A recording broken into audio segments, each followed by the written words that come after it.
Speed of doing విధానమై business విధానమే పారిశ్రామిక ప్రాజెక్టులకు సంబంధించిన అన్ని అంశాల్లోనూ ప్రాతిపదిక కావాలని ముఖ్యమంత్రి చంద్రబాబు అధికారులకు స్పష్టం చేశారు.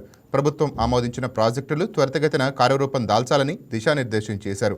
ఉండవల్లి క్యాంపు కార్యాలయంలో 15వ రాష్ట్ర స్థాయి పెట్టుబడుల ప్రోత్సాహక బోర్డు సమావేశం జరిగింది. ఈ సమావేశంలో పలు కీలక అంశాలపై సీఎం చర్చించారు. ప్రధానంగా వివిధ రంగాలకు చెందిన కంపెనీల పెట్టుబడులపై మాట్లాడారు. మొత్తంగా 37,899 కోట్ల పెట్టుబడులకు సీఎం చంద్రబాబు ఆమోదం తెలిపారు.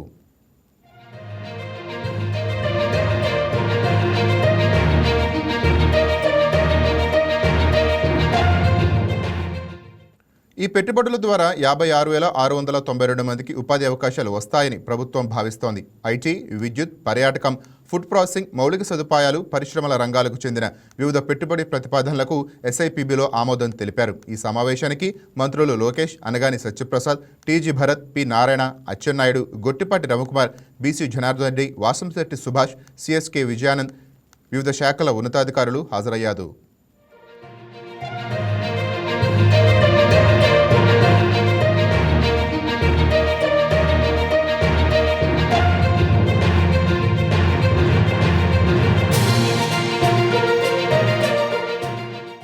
Please subscribe to YK TV Network. Please subscribe to YK TV. Please watch YK News.